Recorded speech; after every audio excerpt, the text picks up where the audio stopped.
অথচ 40 বছর পর্যন্ত চেহারা উজ্জ্বল থাকবে, আর তোমার 25 বছরে চেহারা শেষ। শুধু কি চেহারা ফুল, মানে তোর মধ্যে আছে বলতে কিচ্ছু নেই। চোখের পাওয়ার নাই, কানের পাওয়ার নাই। মা কয় গোসল করবি না, কয় খানা খাইয়া লাইছে।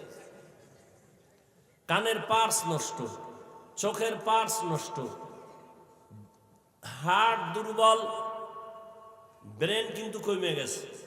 একটা কথাও আমি ফাউল বলি না বাবা, তুমি পারলে গুগলে সার্চ দিও বাসায় যে টাচ মোবাইল দেখলে শরীরের অঙ্গের কি ক্ষতি হয়।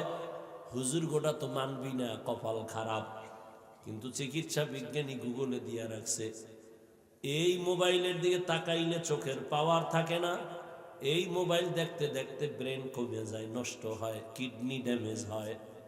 এই মোবাইলের সম্পর্কের কারণে তোমার হার্ট দুর্বল হয়ে গেছে, মাথা ব্যথা আগের থেকে বাড়ছে, খবর নাই তোমার।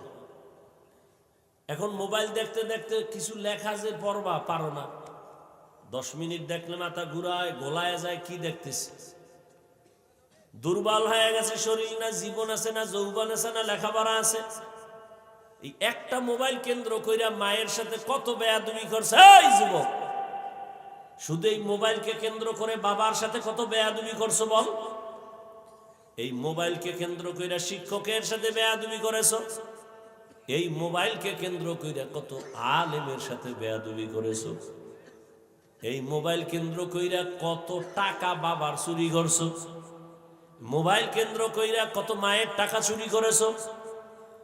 এই মোবাইল তোর জীবনটা নষ্ট করে দিয়েছে।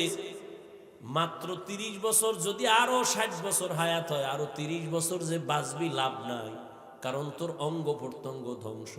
বাকি 30 বছর যদি বাঁচো, বিছানায় পইরা থাকতে হবে, কারণ হাত থাকবে পাওয়ার থাকবে না, চোখ থাকবে পাওয়ার থাকবে না, পার্স নষ্ট, মেয়াদ শেষ।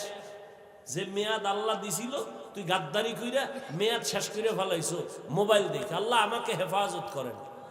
তোমার হেফাজত রাখলে তুমি কও, কারণ অন্যের জন্য দোয়া করলেও মামলা হয়, এই জন্য দোয়া দেয় বাদ দিয়ে দিছে। বুঝেন না কথা?